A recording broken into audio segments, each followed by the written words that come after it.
2007లో విడుదలై super hit అయిన ఎన్టీఆర్, ఎస్.ఎస్. రాజమౌళి చిత్రం యమదొంగ మళ్లీ థియేటర్లలో సందడి చేస్తుంది.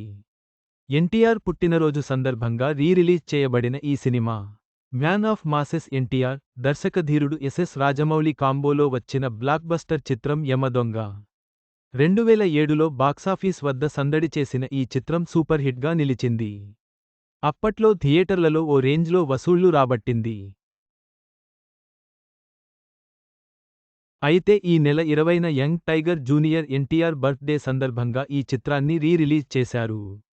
ఈ అత్యాధునిక టెక్నాలజీతో అభిమానులు సినిమాను ఈరోజు థియేటర్లలో ప్రదర్శించారు. అయితే ఈ సినిమాను చూసేందుకు వచ్చిన ఫ్యాన్స్ హడావుడి మామూలుగా లేదు. ఈలలు, కేకలతో థియేటర్లను హోరెత్తించారు.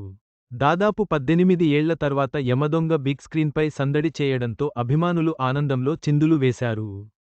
రబ్బరు గాజులు పాట రాగానే పూనకంతో ఊగిపోయారు.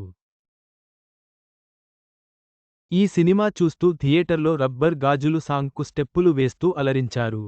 దీనికి సంబంధించిన వీడియో సోషల్ మీడియాలో వైరల్గా మారింది. కాగా, ఈ చిత్రంలో మోహన్ బాబు యమధర్మరాజు పాత్రలో మెప్పించారు. ఈ మూవీలో ప్రియమణి, మమత మోహన్ దాస్ హీరోయిన్లుగా నటించారు. ఈ మూవీకి ఎం.ఎం. కీరవాణి సంగీతం అందించారు. సుదీర్ఘకాలం తర్వాత యమదొంగ సినిమా రీ-రిలీజ్ అభిమానులకు పండగే. రబ్బరు గాజులు పాటతో థియేటర్లు ఉత్సాహంతో నిండిపోయాయి.